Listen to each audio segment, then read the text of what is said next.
And so we were doing cold readings every week. And as you know, if you're doing cold readings every week, one more is gravy. Right.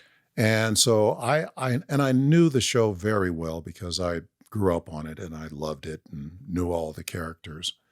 And so it was just another audition that I went to. Not that I didn't want to do it. I was like going, oh my God. But I had been doing really well. Yeah. I've been getting a lot of stuff. You were on Chips for a series. You were on, you've done a lot of stuff. Yeah. And after that, at that time, I'd go out there was a lot of auditions, and I go out for 3 and I'd get 2. I go out for 1 and I'd get it, or I go out for 2 and you were very confident. I was, yeah. And so it was very fast. It wasn't like the original. I mean, the rest of the guys, because they had months of audition, months. Really? Long time. So you just had one audition, or did you have a callback? I had one audition where I think it was 15 or 16 other guys. And then... You remember any of the other guys? Sure. There was, the 2 that I do remember, there was a guy named Gene, who's a good friend, and he was in there. But, it was those days, we all knew each other. Everybody. Oh, he's here. He gets everything. Yeah. Or we'd go, he got that one. Great. He's off the list now. Yes. I know that. Yeah. And so a bunch of guys, but James Avery, who was the Fresh Prince of Bel-Air, the father, and another guy named James Watkins Jr.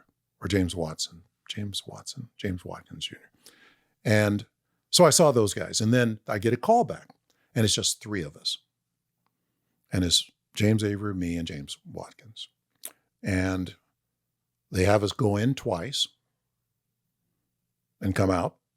And then they said, okay, thank you guys. And they said, Michael, we have a video that you sent us and we want to give it back to you. Could you hold on a second? And I go, yeah. And then everybody leaves and I'm waiting around. I'm thinking about what I'm going to have for lunch. And they come out and they said, the director comes out and he goes, it's going to be nice working with you. And right there, that never happens. Yeah, right there. Usually they call an agent. They have their talks. No. You're the guy. And they got on the phone and called my agent from the office. And they were very happy.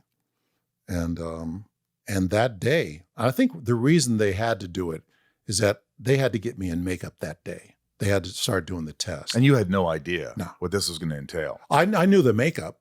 I knew the makeup was going to be a lot, but I didn't mind. And really, yeah. And I went to Michael Westmore and had the makeup test that day. We did. I think it was a week of makeup tests. How many hours was it to get in the makeup? 3 hours. 3 hours for the entire run. Yeah, towards the end, no. Towards the end, it was about an hour and a half. They got it down. They had probably 2 people working on you. No, they had 1 person, but what happened is that my skin started to rebel the second season. And so they had to make some changes. Wow. Mm-hmm.